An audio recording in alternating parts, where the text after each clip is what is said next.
हम्म। सभी को जय हिंद, नमस्ते। आज हम लोग पढ़ने जा रहे हैं आपका डीपीएसपी यानी डायरेक्टिव प्रिंसिपल स्टेट पॉलिसी। तो जो आपका डीपीएसपी होता है, बोल सकते हैं कि आपका बहुत ज्यादा क्या होता है, इंपॉर्टेंट होता है।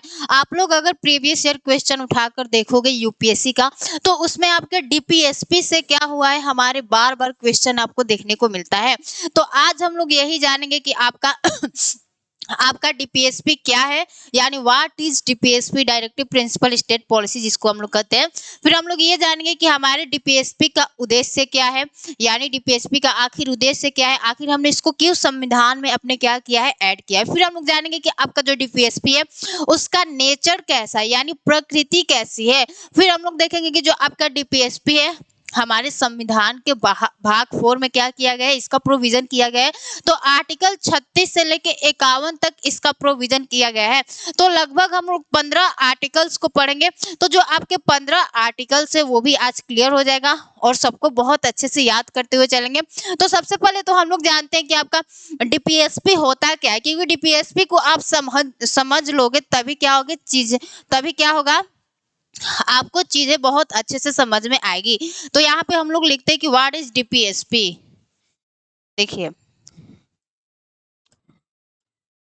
व्हाट इज डीपीएसपी, यानी डीपीएसपी का फुल फॉर्म क्या होता है। हम व्हाट इज डीपीएसपी, यानी हमने पूछा कि डीपीएसपी होता क्या है, तो आपको डीपीएसपी का फुल फॉर्म नहीं बताना है कि डायरेक्टिव प्रिंसिपल स्टेट पॉलिसी। हम आपसे ये पूछ नहीं रहे हैं, हम आपसे पूछ रहे हैं कि आखिर इस डीपीएसपी का मतलब क्या होता है। जो हमारे संविधान में भाग क्या है, हमारा 4 आर्टिकल 36 से लेके 51 तक हमारे डीपीएसपी का बात करता है।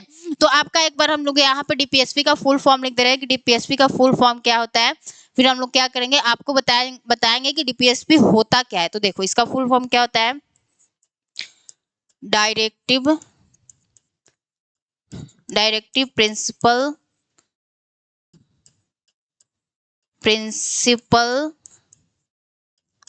State policy. यानी डीपीएसपी का आपसे अगर कोई फुल फॉर्म पूछेगा तो नहीं, लेकिन हमने क्या किया, बता दिया है कि इसका फुल फॉर्म क्या होता है, डायरेक्टिव प्रिंसिपल स्टेट पॉलिसी। तो अब हम लोग देखते हैं कि आखिर ये आपका डीपीएसपी है क्या, यानी व्हाट इज डीपीएसपी, डीपीएसपी का मतलब क्या होता है। तो देखिए, ये हमारे संविधान में दिए गए कुछ ऐसे निर्देश हैं। हमने आपको क्या कहा कि ये हमारे संविधान में दिए गए कुछ ऐसे निर्देश हैं जिनके बारे में कहा गया है कि जब क्या हो, परिस्थितियां अनुकूल हो, तब राज्य क्या करेगी, इसे नीति नियमन के माध्यम से क्या करेगी, लागू करेगी। यानी क्या कह दिया गया है, ये जो हमारे डीपीएसपी में जितने सारे भी हमारे प्रोविजन है, प्रावधान है, उसको लागू करने के लिए किस पर छोड़ दिया गया है, राज्य पर छोड़ दिया गया है। और हमने आपको राज्य का डेफिनेशन बता दिया था कि राज्य का मतलब यूपी बिहार नहीं होता है, राज्य के अंतर्गत क्या क्या चीजें आती है वो सारा हमने बता दिया है। तो ये क्या बताया गया है कि ये हमारे संविधान में दिए गए कुछ ऐसे निर्देश हैं, यानी ये डायरेक्शन है, कुछ ऐसे निर्देश है जिनको कहा गया है कि राज्य जब क्या हो, परिस्थितियां अनुकूल हो, तब राज्य इसे क्या करेगी, नीति नियमन के माध्यम से क्या करेगी, इसे लागू करेगी, ताकि क्या हो सके, लोक कल्याणकारी राज्य की स्थापना हो सके। तथा ये भी बोला गया है कि राज्य अपनी नीतियों को बनाते समय, यानी राज्य जब भी कोई नीति या कानून नियम बनाती है, तो वह क्या करेगी कि हमारे डीपीएसपी में लिखे गए, यानी हमारे डीपीएसपी में लिखे गए जितने भी प्रावधान हैं उसको मतलब उस लिखे गए बातों को ध्यान में रखकर कोई भी नियम या कानून बनाएगी, जिससे जो हमारे समाज के पिछड़े वर्ग के लोग हैं उनका क्या हो सके, विकास हो सके। तो इसलिए क्या है, जो आपका डीपीएसपी हो जाता है बहुत ज्यादा इंपॉर्टेंट हो जाता है कि ये क्या है, इसमें कुछ ऐसे बातें कही गई है जिससे क्या होगा कि जो हमारे समाज के पिछड़े वर्ग के लोग हैं उनका क्या हो सके, विकास हो सके। लेकिन ये लागू करने के लिए हमारे मतलब संविधान में ये कोई जबरदस्ती नहीं है कि इसको लागू ही करवाना है, नहीं, ये किस पर छोड़ दिया गया है, हमारे राज्य पर छोड़ दिया गया है। तो वही आपसे इसका कोई नेचर पूछेगा कि आखिर डीपीएसपी का नेचर कैसा है। आपसे डीपीएसपी का कोई नेचर पूछेगा तो देखो, अगर आपसे कोई डीपीएसपी का नेचर पूछेगा तो इसका नेचर कैसा है, गैर न्यायोचित है। यह कैसा है आपका, गैर न्यायोचित है। यानी नॉन जस्टिएबल है। नॉन जस्टिएबल का मतलब क्या होता है, गैर न्यायोचित का मतलब क्या होता है कि आपके डीपीएसपी में लिखे गए प्रावधानों को आप मनवाने के लिए आप सुप्रीम कोर्ट में नहीं जा सकते। जैसे हमारे यहाँ क्या होता है, जैसे हमने फंडामेंटल राइट में पढ़ा है कि अगर आपके फंडामेंटल राइट का वायलेशन होता है, उल्लंघन होता है, तो आप उसे मनवाने के लिए कहाँ जा सकते हैं, सुप्रीम कोर्ट में जा सकते हैं, क्योंकि उसका नेचर कैसा है, जस्टिएबल है, न्यायोचित है। लेकिन डीपीएसपी कैसा है नेचर में, यह क्या है, आपका गैर न्यायोचित है, यानी नॉन जस्टिएबल है। अतः इसमें लिखे गए प्रावधानों को आप मनवाने के लिए कहाँ नहीं जा सकते, सुप्रीम कोर्ट या न्यायालय में नहीं जा सकते। तो वही आपसे कोई डीपीएसपी का नेचर पूछेगा, तो नेचर कैसा है, गैर न्यायोचित है, नॉन जस्टिएबल है। इसका मतलब क्या हो गया कि इसमें जितने भी हमारे 36 से लेके 51 तक आर्टिकल्स लिखे गए हैं, उसको मनवाने के लिए आप सुप्रीम कोर्ट या किसी भी न्यायालय में नहीं जा सकते। राज्य को ऊपर छोड़ दिया गया है कि जब आपके यहाँ लगता है कि हाँ आप सुखी हो, समृद्ध हो, तो आप क्या कर सकते हो, कुछ अधिकारों को अपने यहाँ पर लागू कर सकते हो, जिससे क्या होगा कि जो हमारे समाज के पिछड़े वर्ग के लोग हैं उनका क्या हो सके, विकास हो सके। तो अब हमने डीपीएसपी को देखा कि आखिर डीपीएसपी का मतलब क्या है, तो हमने कहा कि हमारे संविधान में दिए गए कुछ ऐसे निर्देश हैं जिनके बारे में कहा गया है कि जब परिस्थितियां अनुकूल हो तब राज्य इसे क्या करेगी, नीति नियमन के माध्यम से लागू करेगी। फिर हमने बताया कि आखिर डीपीएसपी का नेचर कैसा होता है, तो यह आपका नॉन जस्टिएबल होता है। अब हम लोग देखते हैं कि आप आखिर आपके डीपीएसपी का उद्देश्य क्या है। हमने सबका उद्देश्य देखा है, आपके फंडामेंटल राइट का भी उद्देश्य देखा है कि हमारे मौलिक अधिकारों का उद्देश्य क्या था, तो पॉलिटिकल डेमोक्रेसी की स्थापना करना, यानी राजनीतिक लोकतंत्र की स्थापना करना।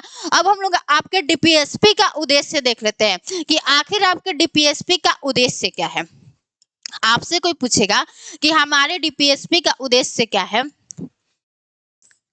मान लीजिए यहाँ पे हम डीपीएसपी लिख रहे हैं, अगर आपसे इसका कोई उद्देश्य पूछेगा कि हमारे डीपीएसपी का उद्देश्य क्या है, तो आप क्या कहोगे, देखिए इसका उद्देश्य क्या है। तो आपके डीपीएसपी का उद्देश्य क्या है, सबसे पहला इसका उद्देश्य है हमारा लोक कल्याणकारी राज्य की स्थापना करना।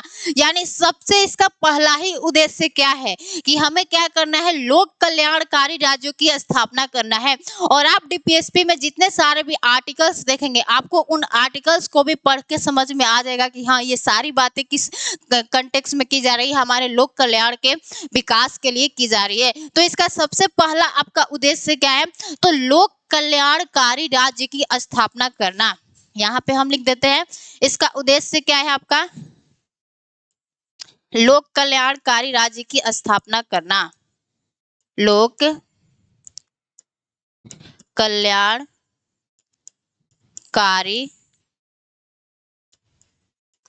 राज्य की स्थापना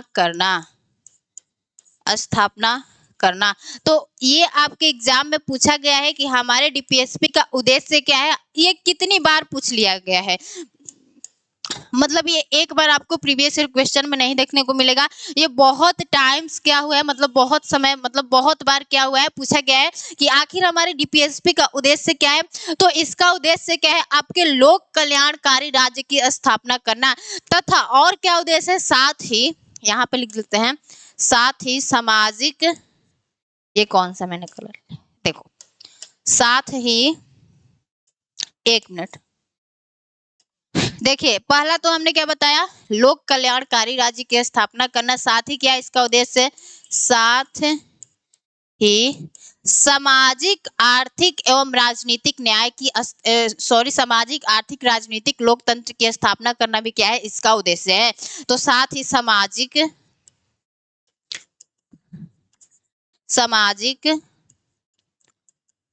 आर्थिक एवं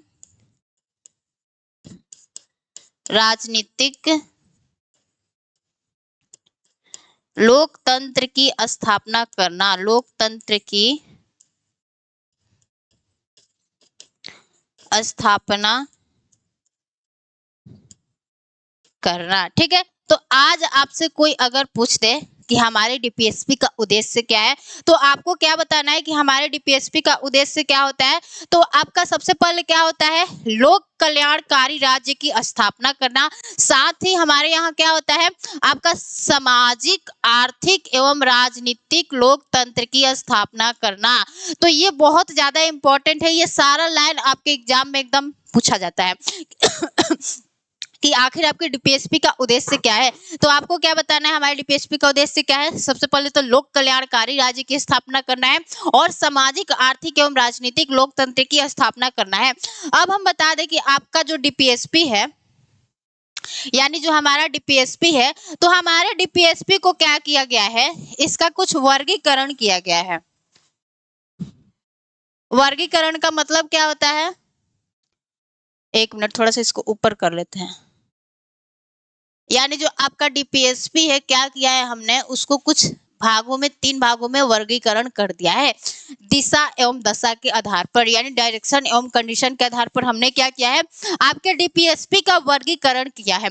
यानी हमने आपको क्या बताया कि जब हम लोग डीपीएसपी पढ़ने जा रहे हैं, तो आपका जो डीपीएसपी है, यानी हम यहाँ पे कुछ लिख रहे हैं, यानी जो आपका जो डीपीएसपी है, यह क्या है, हमारे संविधान के पार्ट 4 में क्या है, इसका प्रोविजन किया गया है।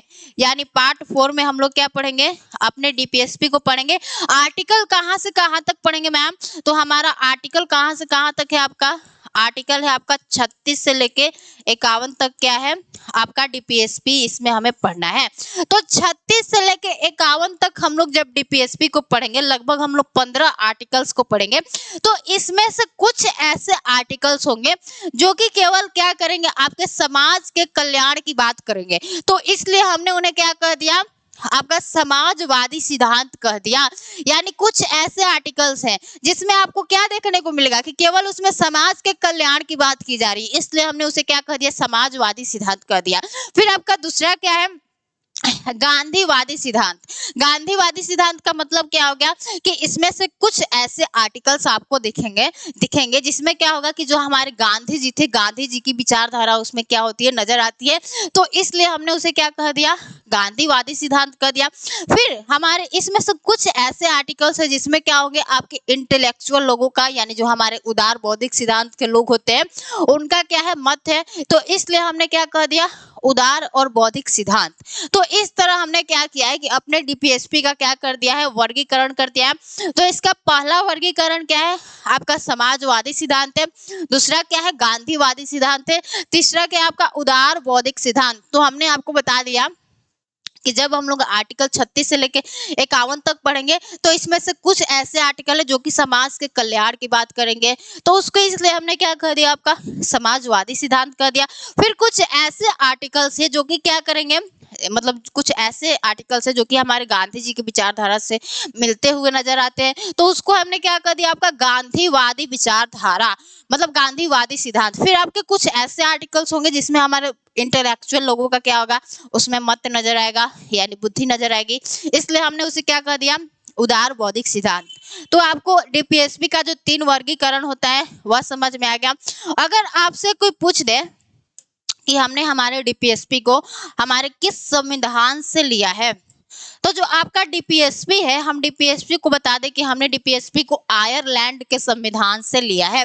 यानी जो आपका डीपीएसपी है, हमने इसको लिया कहां से है, तो आपका आयरलैंड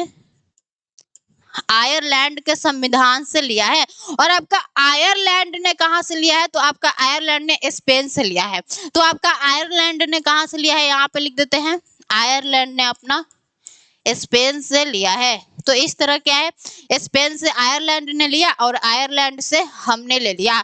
तो जो आपका डीपीएसपी है, हमने डीपीएसपी को लिया कहां से है, तो आपके आयरलैंड के संविधान से लिया है। और जो आपका आयरलैंड है, आयरलैंड ने अपने स्पेन से लिया है। तो आपको समझ में आ गया कि हमने क्या कर दिया, डीपीएसपी का वर्गीकरण कर दिया। तो आपके डीपीएसपी का जब हमने वर्गीकरण कर दिया, तो हम देख लेते हैं कि आखिर समाजवादी सिद्धांत में आपके कौन कौन से ऐसे आर्टिकल्स है जिससे हमें पढ़ना है। फिर आपके गांधीवादी सिद्धांत में कौन कौन से ऐसे आर्टिकल्स है जिसे पढ़ना है। फिर उदार बौद्धिक सिद्धांत में हमें कौन कौन से आर्टिकल्स को पढ़ना है। ठीक है, तो देखिए यहाँ पर हम लिख देते हैं, देखिए तो जो आपका समाजवादी सिद्धांत है, इसमें हम लोग कौन कौन से आर्टिकल्स को पढ़ेंगे? तो इसमें हम लोग पढ़ेंगे आपका, सबसे पहले तो हम लोग पढ़ेंगे आपका 38 आर्टिकल्स, 38, 39, 39 ए, और फिर क्या पढ़ेंगे हम लोग 41 को पढ़ेंगे, 42 को पढ़ेंगे, फिर हम लोग 43 को पढ़ेंगे, 43 ए को पढ़ेंगे, और फिर क्या पढ़ेंगे हम लोग 47 को पढ़ेंगे। तो इतने सारे आर्टिकल्स जो कि क्या है आपके समाजवादी सिद्धांत पर क्या है आधारित है। तो इन सबको हम लोग कहाँ पढ़ेंगे? आपके समाजवादी सिद्धांत में पढ़ेंगे। तो इन आर्टिकल्स को आपको याद कर लेना है कि ये 38, 39, 39 ए, 41, 42, 43, 43 ए, 47 ये सारे क्या है आपके समाजवादी सिद्धांत से क्या है रिलेटेड है। फिर हम लोग आपके गांधीवादी सिद्धांत में कौन कौन से आर्टिकल्स को पढ़ेंगे? तो इसमें कौन कौन सा आर्टिकल आएगा आपका? 40 आएगा, 40 आएगा, 43 आएगा, फिर आपका 46 आएगा, फिर आपका 47 आएगा, फिर आपका 48 आएगा। ठीक है, तो इतने सारे आर्टिकल्स क्या है आपके गांधीवादी सिद्धांत में हमें पढ़ना है। फिर जो आपका इसमें हम लोग कितने सारे आर्टिकल्स को पढ़ेंगे? तो आपके इसमें हम लोग क्या पढ़ेंगे? सबसे पहले तो 44 को पढ़ेंगे, फिर आपके 45 को पढ़ेंगे, फिर आपका क्या पढ़ेंगे? 47, इसमें भी हमें पढ़ना है। मतलब कुछ ऐसे आर्टिकल्स है जो कि इसमें भी है, कुछ इसमें भी है, तो दोनों क्या है मिलता जुलता है। तो ऐसे नहीं देखना है कि 47 इसमें आएगा तो 47 इसमें नहीं आएगा। ठीक है, फिर आपका 48 इसमें भी पढ़ना है, फिर आपका 49, फिर 50, और हमारा लास्ट आर्टिकल कौन सा है? 51। तो इतने सारे आर्टिकल्स हम लोग क्या पढ़ेंगे? आपके उदार बौद्धिक सिद्धांत में पढ़ेंगे। फिर इतने सारे आर्टिकल्स क्या पढ़ेंगे हम लोग? समाजवादी सिद्धांत में पढ़ेंगे। तो एक बार हम क्या कर रहे हैं, आपका एक बार हम रिवीजन करा रहे हैं कि भाई हमने क्या पढ़ा। तो हमने सबसे पहले तो आपको बताया कि हमारा what is DPSP and DPSP को क्या होता है। तो हमने बताया कि ये हमारे संविधान में दिए गए कुछ ऐसे निर्देश है जिसके बारे में कहा गया है कि जब परिस्थितियां अनुकूल हो तब राज्य क्या करेगी, इसे नीति नियमन के माध्यम से लागू करेगी। फिर हमने बताया कि आखिर आपकी डीपीएसपी का नेचर क्या होता है। तो यह गैर न्यायोचित है, यानी इसमें लिखे गए प्रावधानों को आप मनवाने के लिए सुप्रीम कोर्ट में नहीं जा सकते। फिर हमने बताया कि जो हमारा डीपीएसपी है उसका उद्देश्य क्या है। तो मैम इसका उद्देश्य क्या है? लोक कल्याणकारी राज्य की स्थापना करना, साथ ही सामाजिक, आर्थिक एवं राजनीतिक लोकतंत्र की स्थापना करना, इसका क्या है उद्देश्य है। फिर हमने आपसे बताया कि जो हमारा डीपीएसपी है, जो आपका डीपीएसपी है, इसमें हमने क्या किया है? इसका वर्गीकरण किया है। तो हमने 3 वर्गीकरण किया है, जिसमें समाजवादी सिद्धांत है, गांधीवादी सिद्धांत है, फिर क्या आपका उदार बौद्धिक सिद्धांत है। तो अब हम लोग क्या करते हैं कि आपका तो जो डीपीएसपी का आर्टिकल है, यानी अगर हम लोग डीपीएसपी के आर्टिकल को देखें, यहाँ पे क्या लिखते हैं, सॉरी, यानी जो आपका डीपीएसपी का आर्टिकल है, तो जो आपका डीपीएसपी का आर्टिकल है वह तो क्या है आपके 36 से लेके 51 तक ही क्या है स्टार्ट है। लेकिन हमने क्या यहाँ पर बताया है कि हमने तो 38 से लिखा है, तो हमें क्या पढ़ना है? आपके 36 और 37 आर्टिकल्स को अलग से पढ़ना है। तो हम लोग क्या करते हैं कि अपना जो आर्टिकल 36 है, अगर आर्टिकल 36 की बात करें, आर्टिकल 36 तो ये क्या कहता है इसके बारे में देख लेते हैं। तो जो आपका आर्टिकल 36 है यह क्या कहता है? डेफिनेशन ऑफ स्टेट, यानी इसमें भी क्या कहा गया है? आपके राज्य की परिभाषा दी गई है। देखो डेफिनेशन ऑफ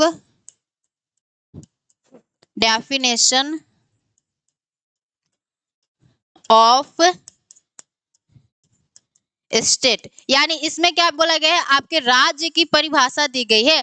और इसमें बोला गया है कि राज्य का परिभाषा कैसा होगा। तो जब हम लोग आर्टिकल 12 में पढ़े थे, जो हमारे संविधान पार्ट 3 का क्या था, मतलब आर्टिकल था, तो जो हमने मौलिक अधिकार में, वहां पे मौलिक अधिकार में जो हमने राज्य की परिभाषा पढ़ी थी, वही परिभाषा क्या है आपके आर्टिकल 36 में भी क्या होगा? वही होगा। यानी डेफिनेशन ऑफ स्टेट में जो हमने आपका परिभाषा वहां पे मौलिक अधिकार में पढ़ा था, वही परिभाषा क्या होगा? यहाँ पर भी होगा, आपके बुक में लिखा गया है। ठीक है, तो 36 क्या है आपका? Definition of state. फिर हमारा आर्टिकल 1 क्या है? 37।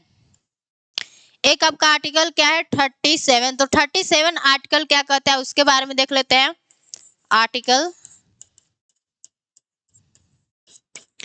37। तो आपका आर्टिकल 37 क्या कहता है? देखिए, जो आपका आर्टिकल 37 है यह क्या कहता है कि जो हमारा डीपीएसपी है, यानी जो हमारा डीपीएसपी है, जो आर्टिकल 37 है वह क्या कहता है उसके बारे में देखते हैं। तो आर्टिकल 37 में क्या कहा गया है कि जो हमारा डीपीएसपी है, यानी जो हमारा क्या है आपका डीपीएसपी है, यह क्या है, इसे तो ना हमारे न्यायालय द्वारा क्या किया जाएगा, लागू किया जाएगा, ना ही क्या है यह न्यायालय द्वारा परिवर्तित है। तो ये आपके एग्जाम में क्वेश्चन पूछा गया है कि जो डीपीएसपी है क्या इसे हम न्यायालय द्वारा लागू कर सकते हैं या क्या यह न्यायालय द्वारा परिवर्तित हो सकता है? तो आपका आंसर होगा नो। जो आपका डीपीएसपी है इसे तो ना हम क्या कर सकते हैं, न्यायालय द्वारा क्या कर सकते हैं, लागू करा सकते हैं, ना इसे न्यायालय द्वारा क्या कर सकते हैं, कुछ परिवर्तित करा सकते हैं। ये सारे काम हमने किस पर छोड़ दिए हैं? अपने राज्य पर हमने छोड़ दिया है। तो आपका जो डीपीएसपी है इसमें बस आपके आर्टिकल 37 में यही बात बताया गया है कि यह क्या है, इसे न्यायालय द्वारा न तो लागू किया जा सकता है, ना ही इसे न्यायालय द्वारा परिवर्तित किया जा सकता है। तो इसमें हम लिख देते हैं, इससे न तो न्यायालय द्वारा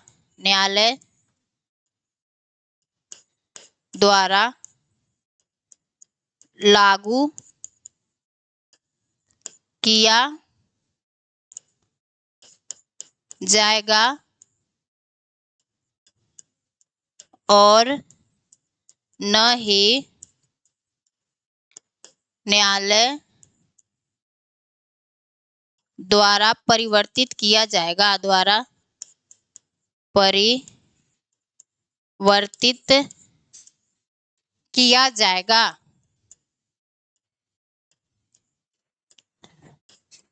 किया जाएगा। ठीक है, तो आपके आर्टिकल 37 में क्या कहा गया है आपको समझ में आ गया कि इससे न तो न्यायालय द्वारा हमारे लागू किया जाएगा, न ही क्या किया जाएगा, इससे हमारे न्यायालय द्वारा परिवर्तित किया जा सकता है। यानी ये सारे काम को हमने किस पर छोड़ दिया है कि लो भाई राज्य का करो, तुम ही करो, तुम पे हमने एक तो जिम्मेवारी दिया है, बहुत अच्छे से तुम्हें इसे निभाना है। तो आपके आर्टिकल 36 और 37 में क्या है, यही बात बोला गया है। अब हम लोग देखते हैं अपने आर्टिकल 38 को। ठीक है, आपका आर्टिकल 38 क्या कहता है उसको देखते हैं। आर्टिकल 38, तो देखिए आर्टिकल 38 क्या है, डीपीएसपी यानी जो हमारा समाजवादी सिद्धांत है उसके बारे में हमें पढ़ना है। देखिए यहाँ पे क्या है आपका, ये समाजवादी सिद्धांत है, उसी के बारे में हमें पढ़ना है, यानी डीपीएसपी समाजवादी सिद्धांत। तो समाजवादी सिद्धांत में हमने क्या बताया, समाजवादी सिद्धांत में हमने क्या बताया, देखिए कि ये वो सिद्धांत है जिनका उद्देश्य, अब इनका उद्देश्य क्या है, यानी जो हमारे समाजवादी सिद्धांत है इनका उद्देश्य क्या है, तो देखिए यहाँ पर क्या लिखा है, ये वो सिद्धांत है, यानी ये वे सिद्धांत है जिनका उद्देश्य सामाजिक और क्या करना है भाई, तो सामाजिक और आर्थिक द्वारा न्याय प्रदान करना है और कल्याणकारी राज्य की मार्ग निर्धारित करना है तथा विभिन्न अनुच्छेदों के तहत वे राज्य को निर्देश देते हैं। यानी आपसे बोला क्या गया है कि जो हमारे समाजवादी सिद्धांत है वह क्या करेंगे, हमारे सामाजिक और आर्थिक न्याय द्वारा क्या करेंगे कि हमारे लोक कल्याणकारी राज्य की स्थापना करेंगे। तो अब हम लोग देख लेते हैं कि जो आपका आर्टिकल 38 है वह आपका आर्टिकल 38 क्या कहता है। तो देखिए जो आपका आर्टिकल 38 है वह क्या कहता है उसके बारे में देख लेते हैं, और चीजों को यहीं पर आप समझते चलिएगा कि आर्टिकल 38 क्या कहता है। तो देखिए आर्टिकल 38 क्या कहता है कि आपके सामाजिक आर्थिक, देखो यहाँ पे क्या है, सामाजिक आर्थिक और राजनीतिक न्याय के माध्यम से सामाजिक व्यवस्था सुनिश्चित करके लोगों के कल्याण को बढ़ावा देना और आय स्थिति सुविधाओं और अवसरों में असमानताओं को कम करना। यानी जो आपका आर्टिकल 38 है वह बेसिकली क्या कहता है, हमारे असमानता को कम करने की बात कहता है।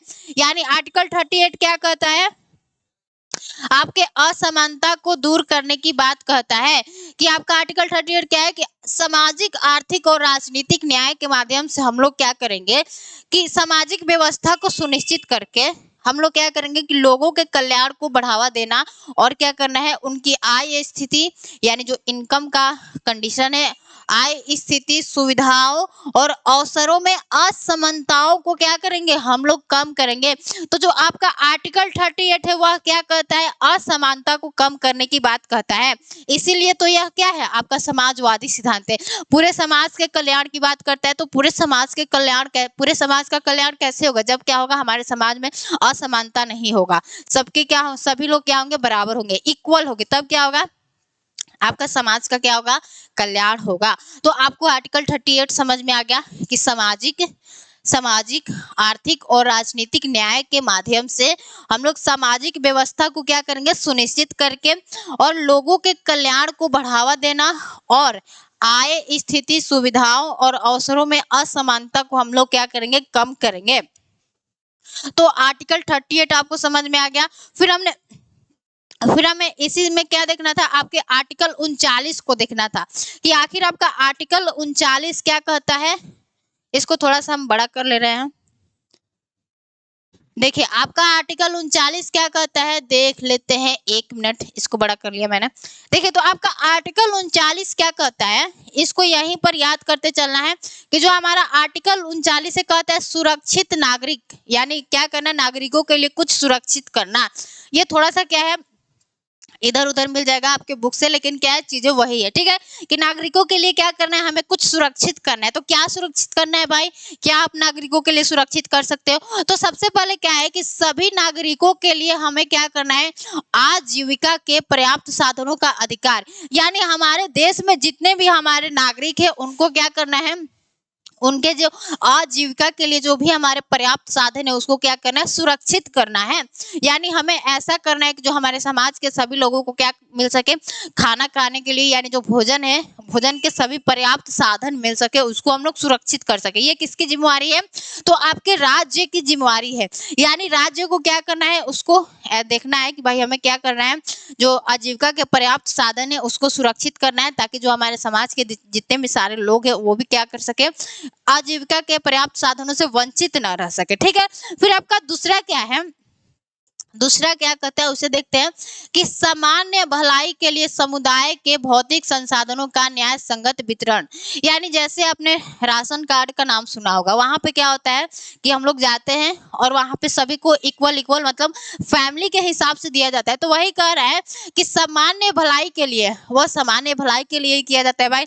तो सामान्य भलाई के लिए समुदायों के भौतिक संसाधनों का न्याय संगत वितरण, यानी ये नहीं है कि किसी को हम क्या कर दे रहे हैं, मान लीजिए कोई राशन देने वाला क्या है, किसी का पहचाना हुआ है, तो वो आके व्यक्ति कहते हैं कि आप तो हमको पहचानते हो और चलो आप क्या कर दो, हमें कुछ ज्यादा दे दो। तो ऐसा नहीं हो सकता, सबको क्या करना है, इक्वल देना है। तो वही क्या कर रहा है, आपके सामान्य भलाई के लिए समुदायों के भौतिक संसाधनों का न्याय संगत वितरण, यानी सबको क्या होना चाहिए, इक्वल सारी चीजें मिलना चाहिए।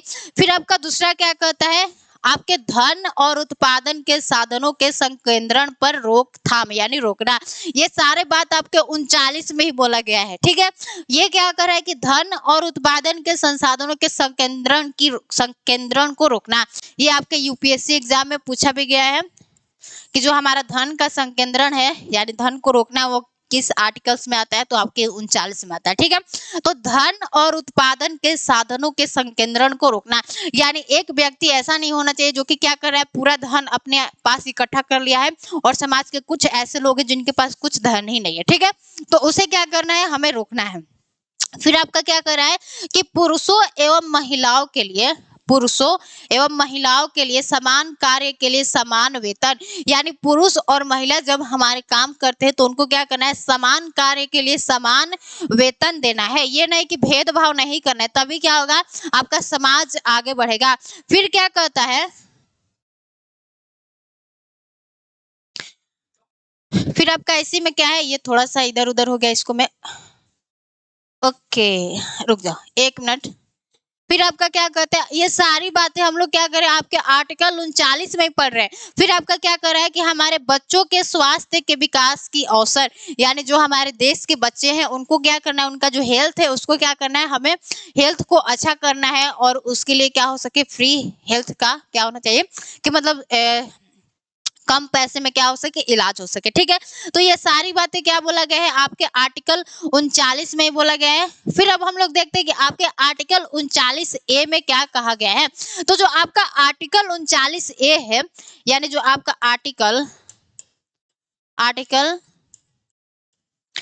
39A है, यह क्या कहता है, यह कहता है हमारे गरीबों के लिए न्याय की क्या होना चाहिए, मुफ्त व्यवस्था होना चाहिए। यानी ये क्या कर रहा है कि गरीबों के लिए, जो हमारे देश के ऐसे लोग हैं जिनके पास ज्यादा पैसा नहीं है, तो इसमें क्या कहा गया है कि गरीबों के लिए समान न्याय और मुफ्त कानूनी सहायता को बढ़ावा देना। यानी आप सभी ने सुना होगा, एक हमारा क्या था, आपका नालसा था, नालसा के बारे में आपने सुना होगा। तो नालसा क्या था, ये आपके गरीबों के लिए न्याय देने के लिए एक बनाया गया था संस्था। तो आपके आर्टिकल 39A में क्या कहा गया है कि मतलब कि गरीबों के लिए समान न्याय और मुफ्त कानूनी सहायता को बढ़ावा देना, 39A आपका यही कहता है। तो हमने क्या कर लिया, आपके 39, 38 और 39A को देख लिया। अब हम लोग क्या देखते हैं, आपका 41, 42, 43 और 47 4 आर्टिकल्स रह गए। तो देखिए आपका 41 क्या कहता है, आपका जो 41 आर्टिकल है, इसके बारे में क्या कहा गया है कि हमारा जो बेरोजगारी है, थोड़ा सा इसको बड़ा कर लेते हैं।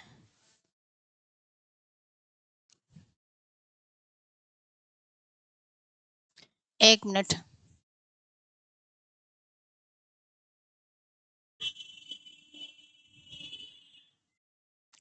तो आर्टिकल आपका 41 क्या कहता है, अभी मैं समझा रही हूँ। तो देखिए आर्टिकल आपका 41 क्या कहता है कि हमारे बेरोजगारी, यानी जो आपके हमारे देश के जो बेरोजगार लोग हैं, हमारे बेरोजगारी, वृद्धावस्था, बीमारी और विकलांगता की स्थिति में नागरिकों को कुछ सुरक्षित करना। यानी इसमें ऐसा बोला गया है कि जो हमारे देश के बेरोजगार लोग हैं, तो हमारे देश के बेरोजगार लोगों के लिए क्या किया जाता है, नरेगा यानी मनरेगा क्या चलाया जाता है, स्कीम चलाया जाता है। फिर आपके वृद्धावस्था के लिए आप सबको पता होगा कि वृद्धा पेंशन दिया जाता है। और आपको पता होगा कि हमारे बीमारी के लिए आपका सेंट्रल स्कीम आया, जैसे हमने आयुष्मान कार्ड को बनाया है। फिर आपके विकलांगता के लिए भी क्या दिया जाता है, कुछ पैसे दिए जाते हैं। तो ऐसी स्थिति में क्या करना है कि हमें हमारे सरकार को क्या करना है, जो हमारी सरकार है वह नागरिकों को क्या करेगी, मदद करेगी, कुछ क्या करेगी, सहायता राशि देगी। तो बस आपके आर्टिकल 41 में यही बोला गया है कि जो हमारे बेरोजगार लोग हैं, जो हमारे वृद्धावस्था के लोग हैं, जो बीमार लोग हैं, उनको हमें क्या करना है, कुछ राशि की सहायता देना है ताकि वो क्या हो सके, ठीक हो सके। तो उनके लिए हम लोग क्या करेंगे, जो हमारे बेरोजगार लोग हैं उनके लिए हम काम का अधिकार देंगे। जो हमारे अशिक्षित लोग हैं उनको हम लोग शिक्षा का अधिकार देंगे, जैसे हमारे यहाँ पे PM विद्या लक्ष्मी योजना आया है। फिर क्या है, हमारा सार्वजनिक सहायता का अधिकार सभी को है भाई। तो आपका आर्टिकल 41 ये कहता है। ठीक है, अब हम लोग देखते हैं कि आपका आर्टिकल 42 क्या कहता है। तो आपका जो आर्टिकल 42 है वह क्या कहता है, उसको देख लेते हैं। देखिए आपका आर्टिकल 42 क्या कहता है। तो आपका आर्टिकल 42 क्या कहता है, यहाँ पर क्या लिखा है, पहले उसको पढ़ लेते हैं। ठीक है, कि काम की न्याय संगत और मानवीय परिस्थितियों तथा मातृत्व राहत का प्रावधान करें।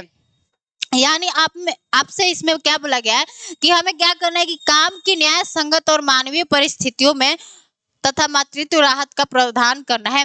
यानी आपको लोगों से कुछ ऐसा खतरनाक काम नहीं करवाना चाहिए जिसमें जो उसका जो मानव का जो बोल सकते हैं कि जीवन है वह खतरा में जा सके। तो वही आपको क्या करना है, न्याय संगत काम को करना है, यानी न्याय संगत कार्य को करना है। तो वही क्या है, आपका आर्टिकल 42 कहता है।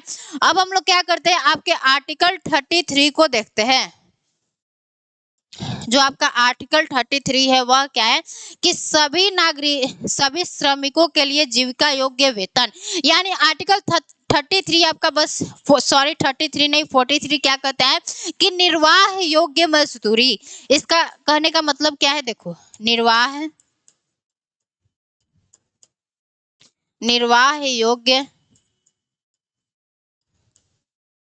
मजदूरी। यानी आपका आर्टिकल 43 क्या कहता है कि जो मजदूर ऐसा कोई काम कर रहा है तो उसको कम से कम इतना पेमेंट दो, इतना उसे सैलरी दो कि उसका क्या हो सके, जो जीवन है वह चल सके। तो वही इसमें आपसे क्या बोला गया है, निर्वाह योग्य मजदूरी। आपसे आर्टिकल 43 में बस यही कहा गया। ठीक है, फिर हम लोग आते हैं आपके आर्टिकल 43A।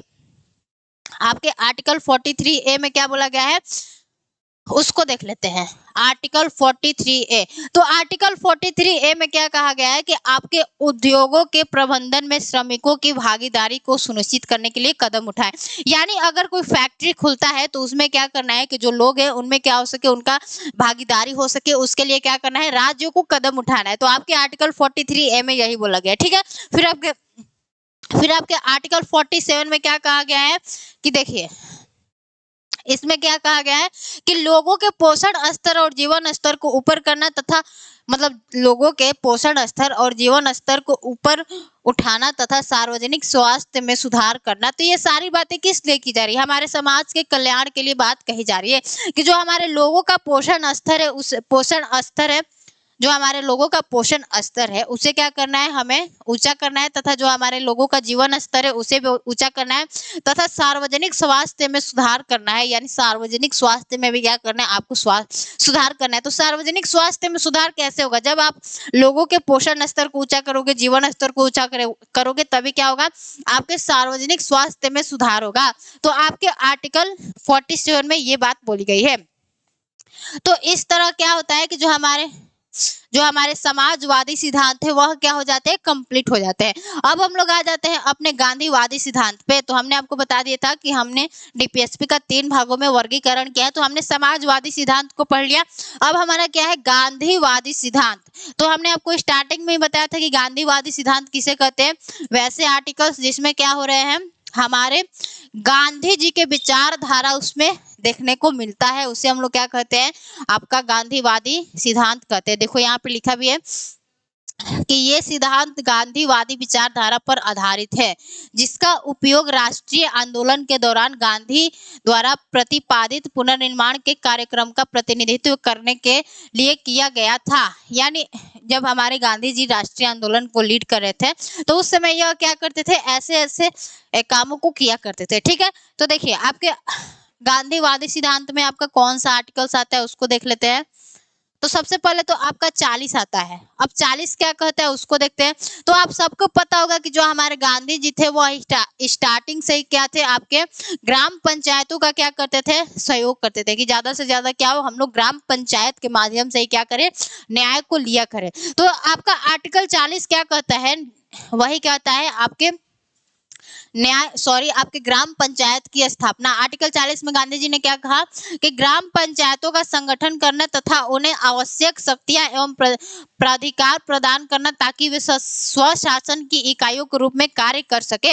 यानी आर्टिकल आपसे 40 में यही बात बोला गया है कि हमें क्या करना है, ग्राम पंचायत का स्थापना करना है, यानी सत्ता का विकेंद्रीकरण करना है, जिससे क्या हो सके कि जो हमारे स्थानीय लोकल यानी जो हमारे लोकल गवर्नमेंट है उसको क्या करना है, कुछ शक्ति देना है ताकि वो भी क्या कर सके, कुछ अपने शासन प्रशासन की काम कर सके। तो वही आपके आर्टिकल 40 में बस यही बात बोला गया है कि हमें ग्राम पंचायतों की स्थापना करना है और स्वशासन की इकाइयों के रूप में कार्य कर सके ताकि ये, ठीक है। फिर आपका आर्टिकल 43 क्या कहता है कि आर्टिकल 43 में आपके बात यही बोला गया है। देखिए आर्टिकल 43 में बोला गया है, आर्टिकल 43 को हमने क्या किया था, अपने समाजवादी सिद्धांत में भी पढ़ा था, इसमें भी पढ़ना है कि ग्रामीण क्षेत्रों में व्यक्तिगत या सहयोग के आधार पर हमें कुटीर उद्योगों को बढ़ावा देना।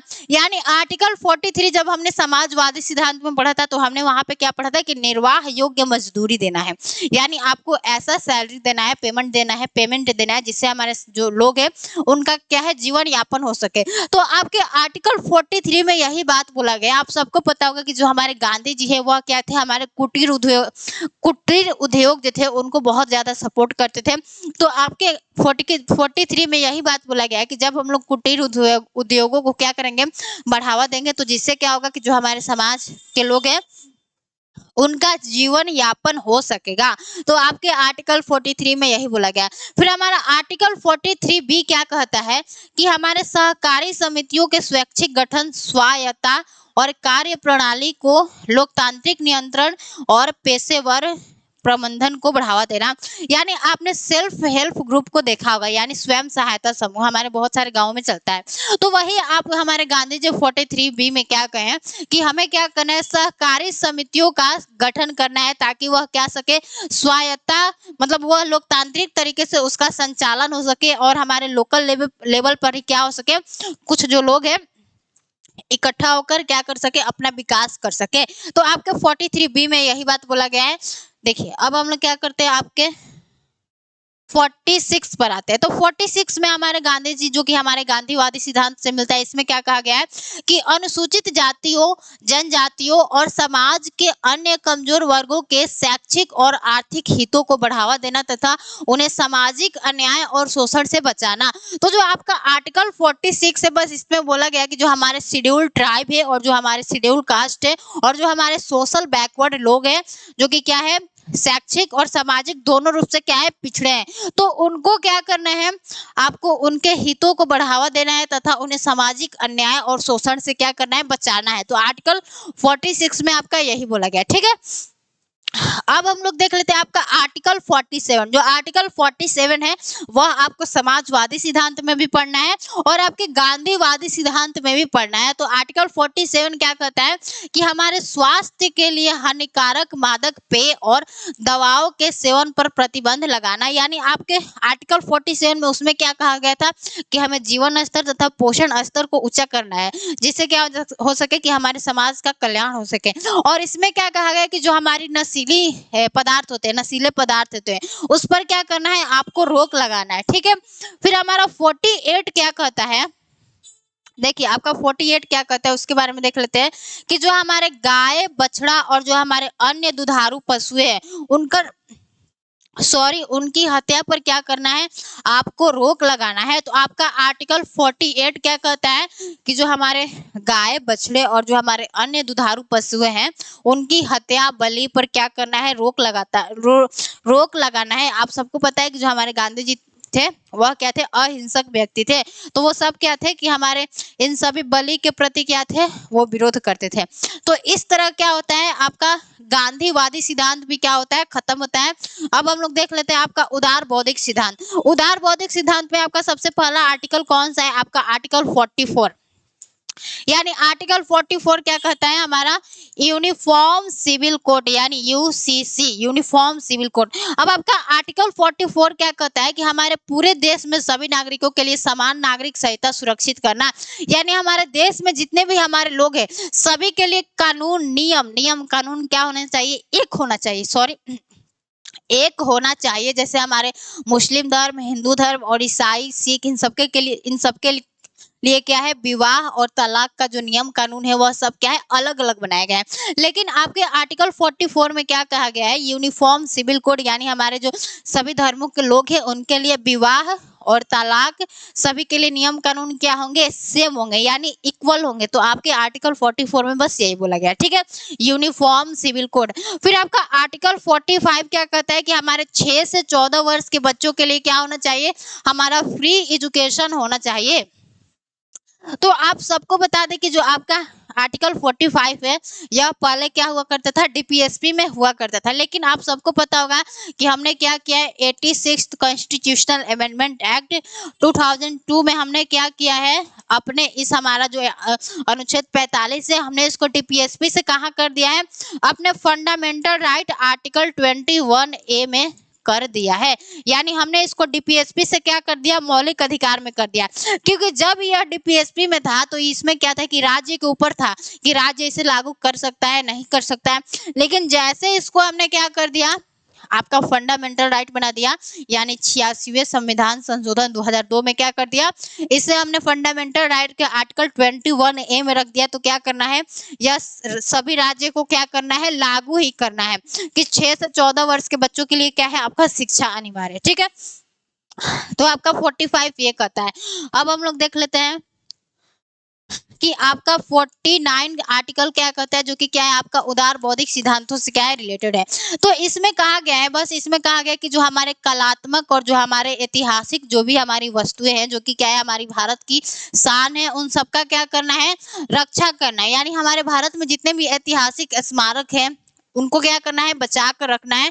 आपका आर्टिकल 49 यही कहता है। और आपका आर्टिकल 50 क्या कहता है, यानी 50 क्या कहता है कि हमारे न्यायपालिका को क्या करना है, अपने कार्यपालिका से अलग करना है। यानी जो आपकी न्याय देने वाली संस्था है और जो कार्यपालिका है उसे क्या करना है, दोनों को सेपरेट करना है, अलग करना है। ठीक है।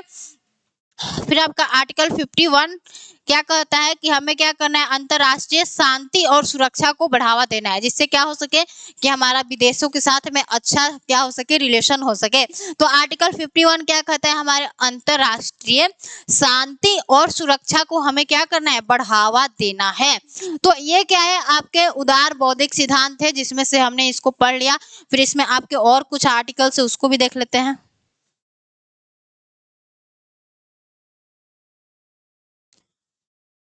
चलो, इसमें अब नहीं है। तो ये क्या थे, आपके डीपीएसपी के कुछ आर्टिकल्स थे जिसे हमें पढ़ना था। ये तो हमने करा ही दिया है। तो आपको डीपीएसपी समझ में आ गया। हमने बहुत जल्दी इसका क्या किया है, रिवीजन किया है कि डीपीएसपी क्या है, इसका उद्देश्य क्या है, इसका नेचर क्या है, और इसके जितने भी सारे हमारे आर्टिकल्स थे उसके बारे में हमने क्या किया है, थोड़ा सा मतलब जानकारी सबके बारे में लेते चला है। तो आपको क्या करना है कि आपके बुक में जितने सारे भी आर्टिकल्स है उसको भी बहुत अच्छे से देखना है कि आखिर उसके कहने का मतलब क्या है। ठीक है। तो आज के लिए बस इतना ही रखते हैं और उम्मीद करते हैं कि आपको ये सेशन समझ में आया होगा जो डीपीएसपी है। और इसको आप लोग भी थोड़ा सा पढ़िएगा एम लक्ष्मीकांत बुक में, क्योंकि उसमें भी थोड़ा सा जो लैंग्वेज हो थोड़ा सा टफ है, लेकिन जब आप लोग पढ़ोगे तो जब हमने ये पढ़ा दिया है तो समझ में आ जाएगा अच्छे से। ठीक है। तो आज के लिए बस इतना ही रखते हैं, तब तक के लिए सभी को जय हिंद, नमस्ते।